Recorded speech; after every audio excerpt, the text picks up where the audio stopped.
Paz do Senhor Jesus, eu sou a doutora Mariana Mendes. Hoje, domingo, o dia do Senhor, dia 14 de janeiro de 2024, tenho uma palavra especial para compartilhar. A palavra de hoje está em Marcos 2, 4, 5, que diz assim: Não podendo levá-lo até Jesus, por causa da multidão, removeram parte da cobertura do lugar onde Jesus estava e pela abertura no teto, baixaram a maca em que estava deitado o paralítico. Vendo a fé que eles tinham, Jesus disse ao paralítico: Filho, os seus pecados estão perdoados. Irmãos, a cura deste paralítico é tremenda pelo aprendizado que temos ao avaliar a situação e a atitude dos personagens que receberam o milagre. A história nos conta em Marcos que Jesus estava em Cafarnaum, numa casa, onde uma grande multidão estava esperando na porta daquela casa para poder ter contato com Jesus. E 4 amigos com uma maca, estando um doente nela, não conseguindo chegar pela porta principal, eles tiraram o teto e passaram a maca, subiram a maca para até o teto da casa e baixaram até o quarto ou a sala, não sei, onde Jesus estava, para Jesus curar este paralítico. Irmãos, é uma história de fé da parte dessas 5 pessoas envolvidas. A história, ela não diz para nós o nome desses personagens, mas eu avalio tanto o paralítico quanto estes 4 amigos com homens de verdadeira fé e compaixão. Irmãos, a situação desse paralítico naquela época realmente era uma situação incurável, onde ele não tinha a quem recorrer. Sabemos que a medicina era extremamente arcaica e restrita a poucos. E de fato, aquele paralítico, ele não tinha nem boas condições para ter qualidade de vida, comparado ao que temos hoje. Imagine, irmãos, uma pessoa nessa situação, uma doença incurável, uma doença que o impede de locomoção, de mover, de pedir ajuda.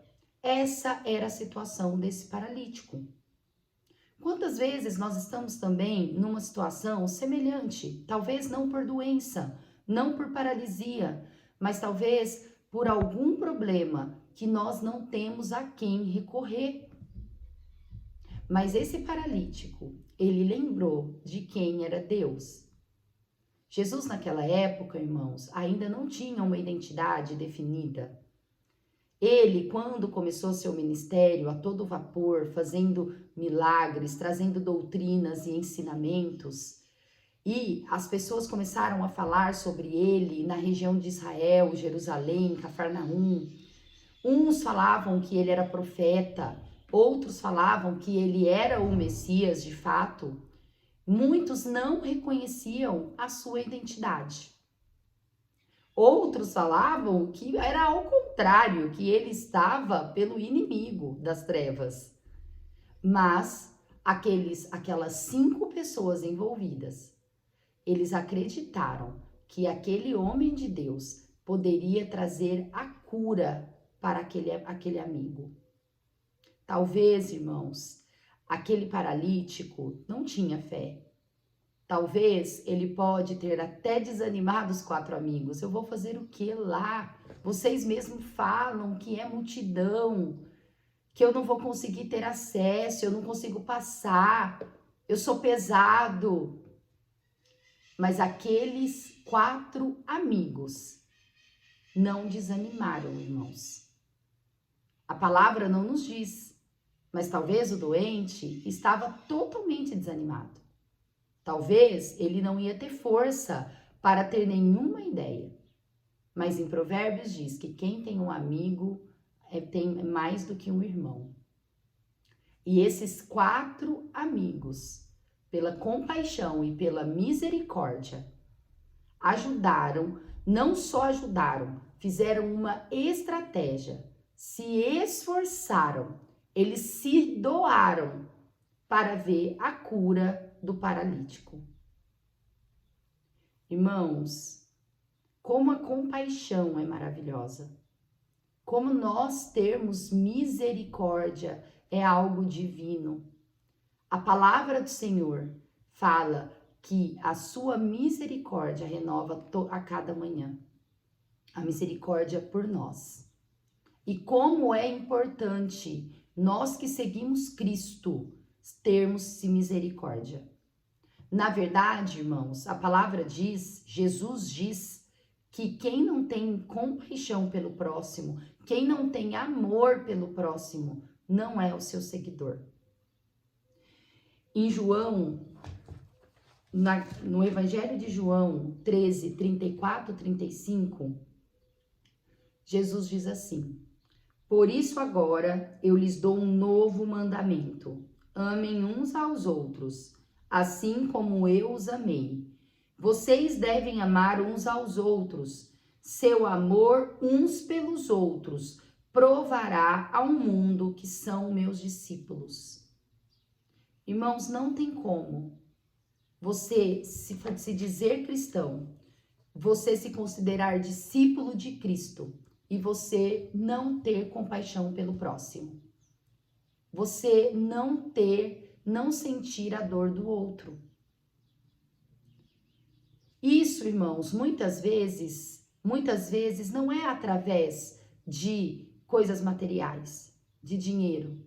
Você ter compaixão é você dar uma palavra amiga, é você escutar a dor do outro, é você se preocupar com o outro. E também, quando você tem meios materiais, meios de doação de tempo para ajudar o próximo, você também fazê-lo dessa forma, mas com amor.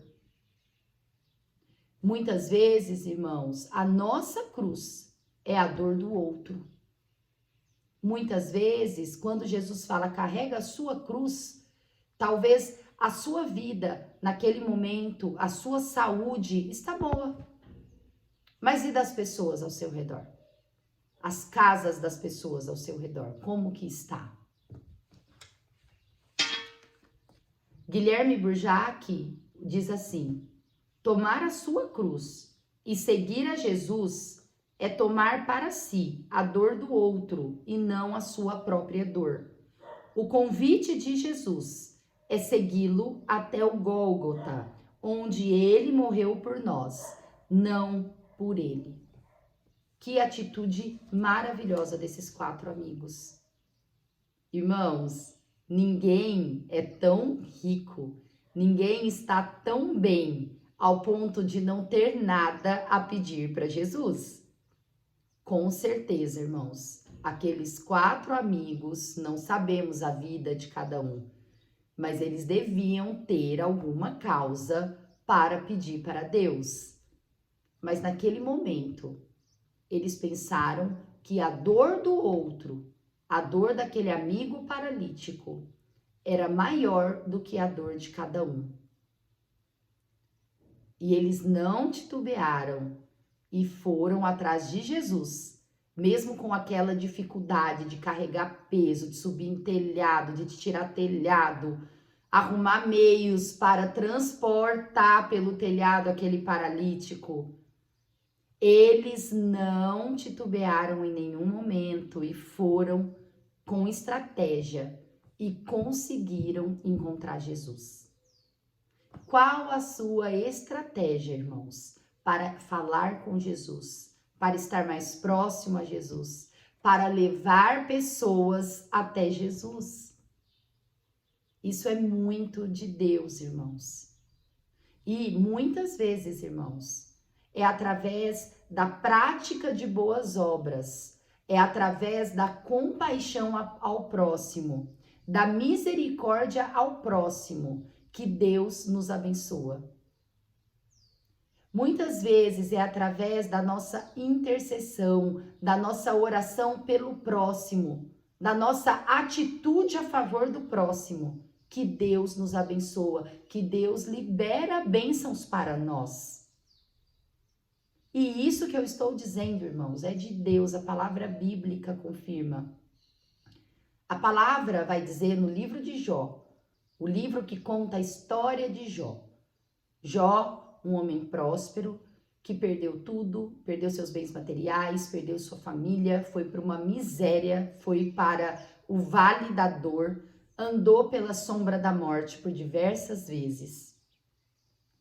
E Deus, quando Deus se levantou para mudar a história de Jó, o último capítulo de Jó vai nos contar que ele intercedeu pelos seus amigos.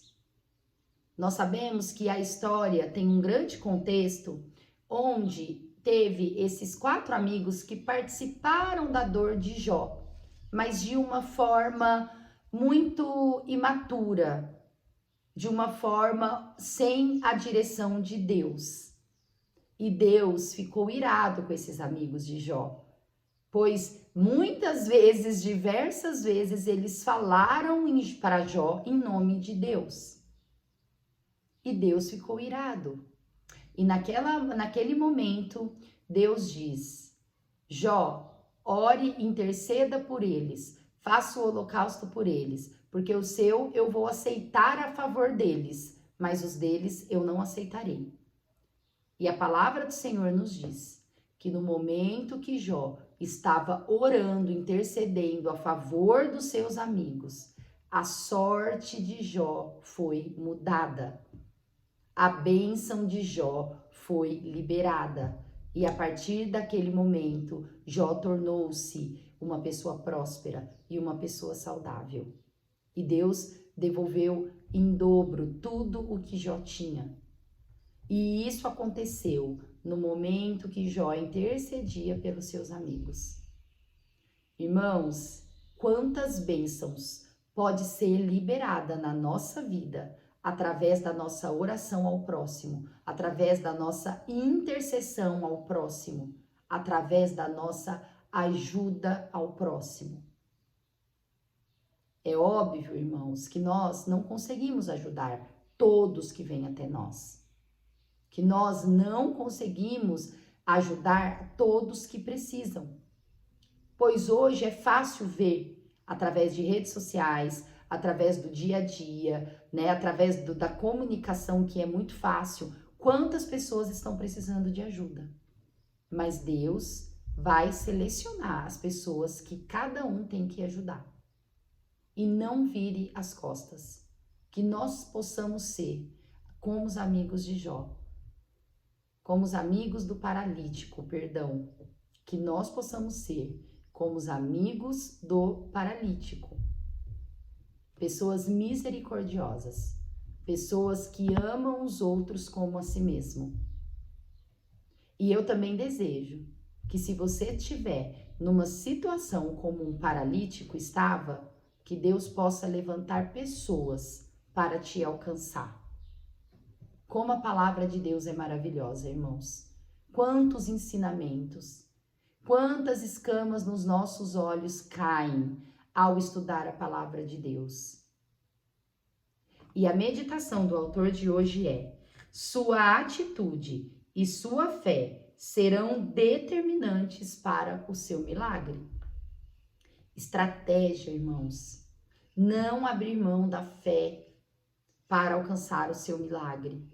Orar, interceder, fazer boas obras. Fazer boas obras, irmãos, não é caridade. Caridade faz parte. Fazer boas obras é falar do amor de Deus, direcionar, escutar a pessoa, orar pela pessoa, jejuar a favor de alguma pessoa e de si próprio também. Isso é fazer boas obras, irmãos. E a leitura bíblica de hoje, irmãos, encontra-se em Mateus 8. O capítulo de Mateus 8, irmãos, fala sobre diversos milagres de cura de Jesus. O seu ministério já estava em todo vapor. E eu, irmãos, medito bastante sobre o ministério de Jesus terreno. Nós sabemos que Jesus, ele praticou muita cura de doença, muita cura de enfermidade. E sabemos também que isso era cumprimento das profecias, que o profeta Isaías falou, que Jesus ele ia levar a todas as enfermidades com ele. Mas muitas vezes, irmãos, eu aprofundo na meditação e eu penso sobre o contexto histórico que Jesus veio. Quando Jesus, irmãos, ele chegou em Israel, quando ele nasceu, era um contexto muito delicado para Israel. Israel, ele vivia uma crise muito intensa, crise religiosa, crise política, crise econômica. Israel, naquele momento, ele era colônia do Império Romano. O Império Romano era como se fosse a China e os Estados Unidos hoje em dia, era a potência mundial da época, e Israel era colônia. O povo estava numa situação muito difícil, de muita dificuldade financeira. Naquela época, irmãos, não havia hospitais, a medicina era arcaica, como falei agora há pouco, não tinha muito acesso a médico, a tratamento e nem conhecimento científico. A ciência estava em passos de formiga. Logo após a vinda de Jesus, a ciência começou a se multiplicar, né, irmãos? E hoje nós estamos aqui no ápice da ciência. Mas naquela época não. Naquela época não havia recursos. Então, nada mais lógico que uma das maiores maneiras de Jesus fazer milagre na área da saúde. E em Mateus 8 nós vemos isso. Ele curou leproso, ele curou paralítico, ele curou a sogra de Pedro de uma forma extremamente maravilhosa. Mas Jesus, irmãos, mesmo a ciência tendo meios de tratamento curativo, Jesus ainda cura. Jesus é o mesmo Jesus daquela época. Exemplo, naquela época a lepra não havia cura, hoje a lepra tem cura. Então, realmente, muitas vezes, Jesus não precisa fazer milagrosamente a cura espontânea de um leproso. Mesmo ele tem capacidade disso, porque Deus é todo poder.